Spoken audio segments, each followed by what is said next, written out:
More NBA breaking news today. Collin Sexton suffered a torn meniscus in the team's win against the Knicks on Sunday. They knew it was an injury. I don't think anybody thought it was going to be this bad. Now, no timetable for his return right now, but torn meniscus, that's going to be a while. They're going to undergo further testing on that knee. No timetable, as I mentioned, but this is just terrible timing for a team that finally appears to be getting over that LeBron James hump. Sexton averaging 16 points a game for the 7-4 Cavs. Cavs releasing this statement. Collin Sexton left Sunday night's road game at New York in the second quarter with a left knee injury, did not return to action. Further examination of the injury and an MRI administered today. Cleveland Clinic Sports Health revealed a meniscus tear. Sexton will undergo additional evaluation. All right, let's bring in our NBA insider, Bill Reiter. Bill, boy, just when you were getting excited about what Cleveland had, that young nucleus, the two guards and the two bigs, and now this news, I mean, can you expect him to come back at all this season with a torn meniscus? I mean, you said it, Chris. This is an injury that almost always takes a lot of time, and so it's really hard to say. I can tell you that this is particularly brutal because just talking to folks around the NBA, and I was surprised by this, but there are several GMs I've talked to who told me two things were true simultaneously at the start of the season. One, they thought the Cavs were a borderline playoff team, which I found shocking, but those guys are GMs for a reason. As we've watched them play, they're really interesting. And two, there's a sense around the NBA that Kobe Altman, who's the GM there, needs to make the postseason, at least those play-in games, to not be on the hot seat and to not have Collin Sexton. As good as they've been, as amazing as Evan Mobley's been, as much as Darius Garland is a really nice piece. I mean, this is a good basketball team. Without Collin Sexton, that becomes really difficult, I think, to do. Yeah, how much do you think this is going to set them back with Sexton really being the centerpiece there? You see what he can do. I mean, just a fantastic player on both sides of the court. Yeah, you said it. You're right. He's a great two-way player. It's really significant. If you talk to, and I haven't talked to anyone from that Cleveland Cavaliers organization today, so in light of this injury, but talking to some folks from the organization over the last week before this came down, they'll tell you they love Darius Garland. They think he's a great player, but they valued Collin Sexton as much or more, which is part of the reason he got that massive contract.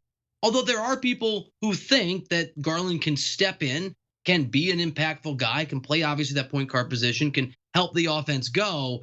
The problem for Cleveland is they know the Eastern Conference is really, really tight, and they really come up with, under Bickerstaff, a system approach where you've got, I don't have it in front of me, but it's 8 or 9 or 10 guys who are almost in double digits in points per game.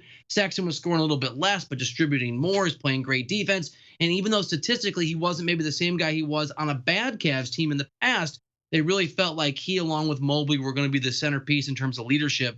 So on a lot of levels, it's a big blow. But if you're trying to be glass half full for Cleveland, they do think that they're a deep team, and they do think they've got some bodies they can throw at teams with this aggressive style they play. But obviously Sexton is their best or second best player. Evan Mobley, the rookie, what have we seen from him so far? Seems to be living up to and maybe even exceeding expectations to this point. Yeah, he is an extraordinary basketball player, and I did not see this coming, and I don't know that many people who, I mean, obviously we knew there was going to be a ceiling. I think the thing, Chris, that's really interesting is the fact that the NBA game hasn't seemed to be any kind of adjustment for him at all. His physicality, what he can do, he can play above the rim, the way in which he can impact the game offensively and defensively in so many different ways. We knew that was possible. It's just been seamless. So that is the bright side here. You obviously want your players to be healthy. You want Collin Sexton to be around. But there is a belief, not just in Cleveland, but talking to executives around the NBA, that Mobley is going to be a great player for a long time, and that his ceiling, everything that the people who believed in him coming out of the draft believed was possible, has already been realized. And so this will be an opportunity for him and some pressure for him to take on even more of the weight of some massive expectations. Maybe not massive, but some real expectations to compete for a Cleveland team that has not done that since LeBron James left. Aside from the news today that Collin Sexton has torn his meniscus, is this the best shape this Cleveland franchise has been in without LeBron James? When they've been without him over the last 12 years, is this the best shape they've been in? Yeah, great question. Absolutely. I think for a few reasons.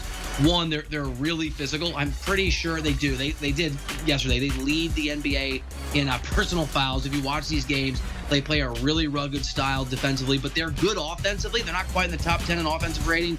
They've got, again, 9 or 10 guys who can score the basketball.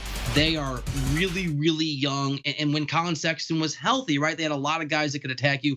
at a lot of positions. A couple bigs they really like, a couple guards they really like. So the Sexton thing is a short-term problem, certainly, but you're right. They're good today, and they're young, and there's really a sense that they can be competitive going forward. This is by far the brightest that things have looked in Cleveland without LeBron in my more than a decade and a half covering the NBA. 4 straight wins heading into their game tomorrow night against the Washington Wizards, but they're not going to have Collin Sexton for quite some time. No timetable for his return, but a torn meniscus. That's Bill Reiter, our NBA insider, with us here on HQ.